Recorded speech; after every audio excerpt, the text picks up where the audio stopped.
Hello everybody, welcome back to my channel. Today I'm going to be talking about Kayali. It is Mona Katan's portion of the Huda Beauty brand, and I am literally obsessed. I have all of them in some shape or form, whether it's a full bottle or even just a sample, so I want to talk to you guys about that and share my opinions. But here's my little Kayali area. Totally just stole my boyfriend's bottle. I personally want one for myself, and it is of the Wedding Velvet Santal. So this is such a delicious, creamy tea scent. There's jasmine petals, tea leaves, white musk, cedarwood, benzoin, and sandalwood. And you really are getting like a creamy jasmine tea scent, and actually very unisex. I think it's very wearable for men or women, and the comforting, creamy sandalwood underneath is so beautiful.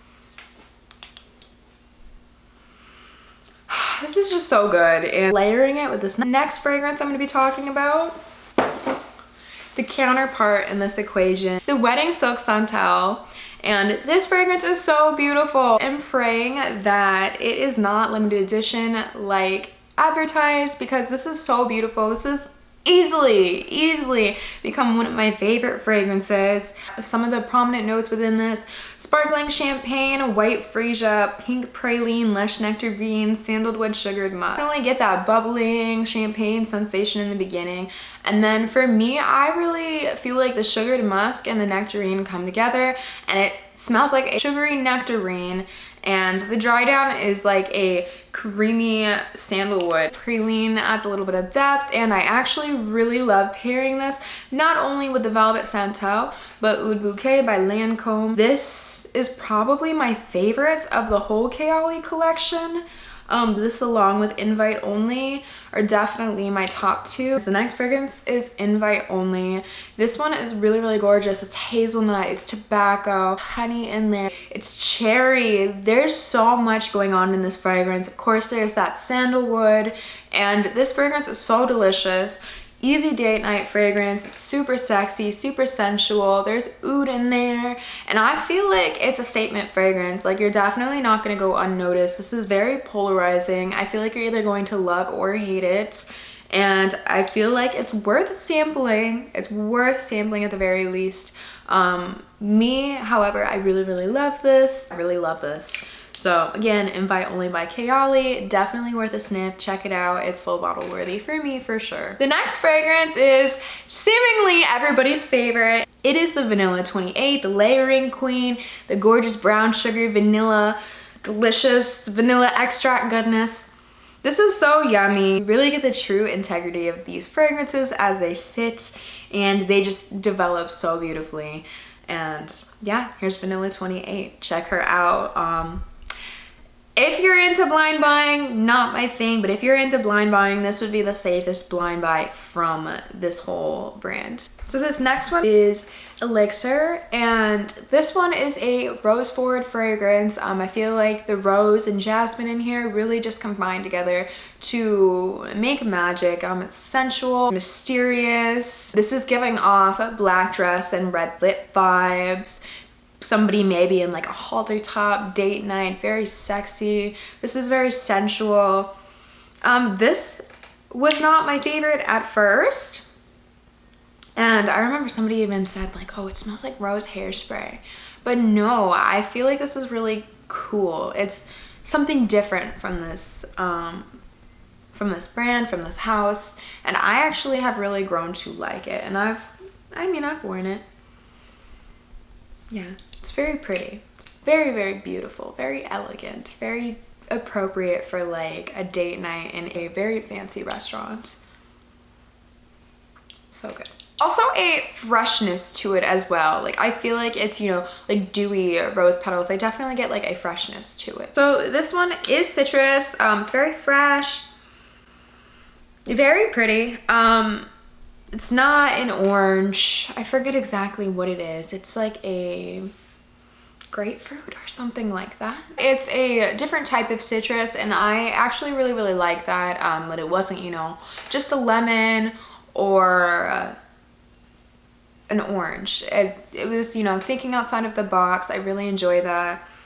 I wonder if there's bergamot in here, but it's really, really nice. I have not had too much experience with this. Again, I'm not the biggest fan of citrus, but this is really, really good, and I will definitely reach for it on these hotter days because it is a very well done citrus, and it checks the box for a good citrus in my collection. If you're a citrus kind of person, I would definitely check this out. Yeah, I like it. I definitely like it. And it almost gives me like a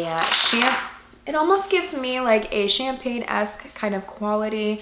There's something bubbly about it. I like it. I definitely like it. So the next fragrance I'm going to be talking about is Musk 12, and this is actually one of my absolute favorite skin scents. It's a really comforting, nice skin scent. I believe there's some freesia in here, and it just smells clean. It's in my top 3 for skin scents. So, Musk 12. Okay, so Sweet Diamond Pink Pepper. Have not had too much experience with this. This one's, you know, spicy, warm spicy. This one's sensual. I feel like it gives off a similar vibe to Invite Only, but without all the gourmand notes, without all the fluff. This is straightforward, like, I'm sexy, it's date night, you know, we're both adults. Like, this fragrance is so divine to me. I couldn't even tell you the notes right off rip. But this is dark, deep, sexy.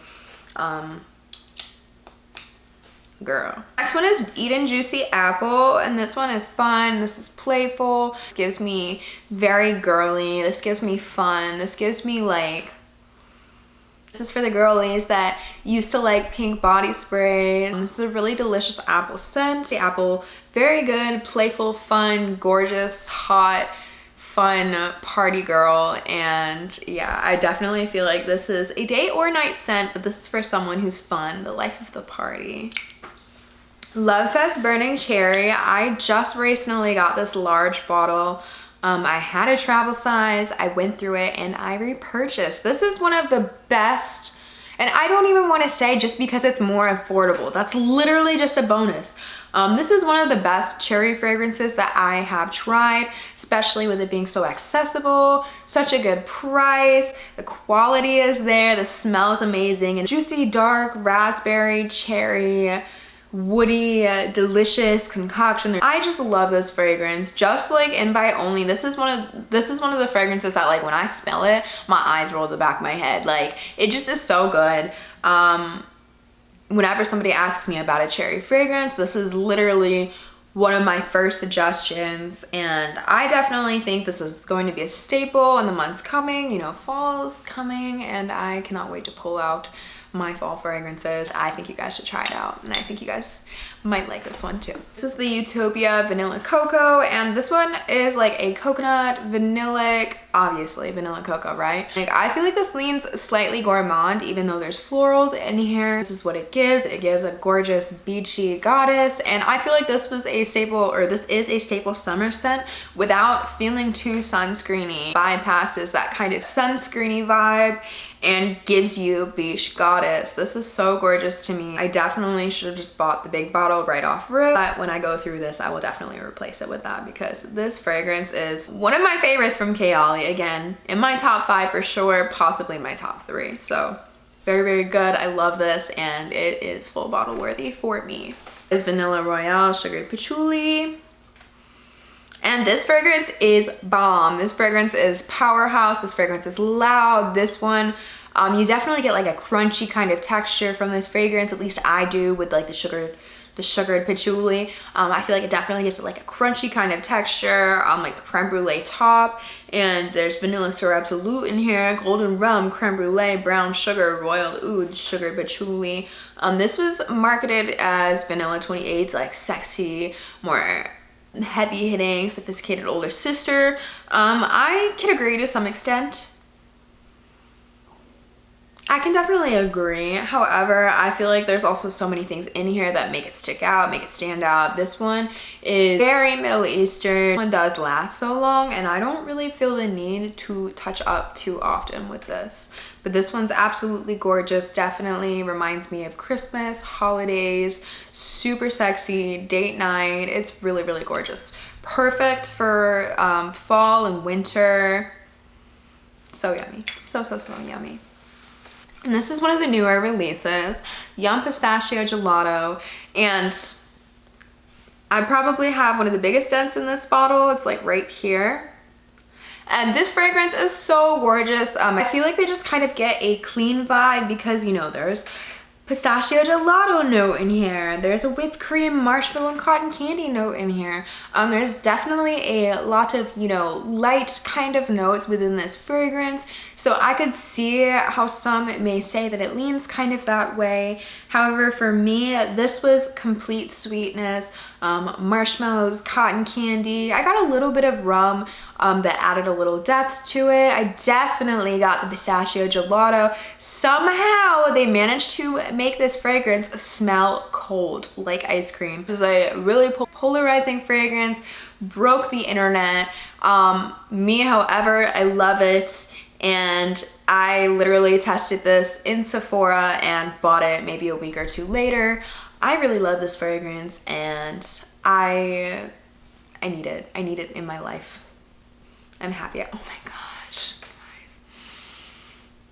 Damn, so good. So good, so good. The last fragrance I'm gonna be talking about is one of the two that I do not own. Along with the Velvet Santal is the Deja Vu White Flower. I do not own this one, however, I do have a sample. And this one is Gardenia, Jasmine Absolute, Orange Flower, Tuberose Infusion, and Tahitian Vanilla. The juice is gorgeous. I love when juice gets dark like this, when there's vanilla in there. Yeah, this is such a pretty white floral. I definitely could see myself purchasing this after I run through the sample, probably in a travel spray, and see where I go from there. I do have quite a few florals within my collection, white florals, because I'm not really a floral girl, but when I do, it's white floral. So once I clean some of those out, whether I declutter it, sell it, give it to a friend, whatever I do, I could see myself moving this into my collection. At the moment, I feel like it's going to be a travel spray, but I love the color of the juice. It is a really pretty white floral. It's simply that, a white floral. You know, it's a white floral, but it is a really pretty one. And I like it a lot. So I hope I helped a lot. I hope I helped at all. I feel like I was gassing up the whole brand the entire time. But hopefully my experience with the brand can sway you to either, you know, try your next new fragrance or, you know, kind of helped guide you into which one is the most interesting. But that is my entire Kayali collection. Thank you guys so much for making it to the end, for joining me. And until next time, guys, bye.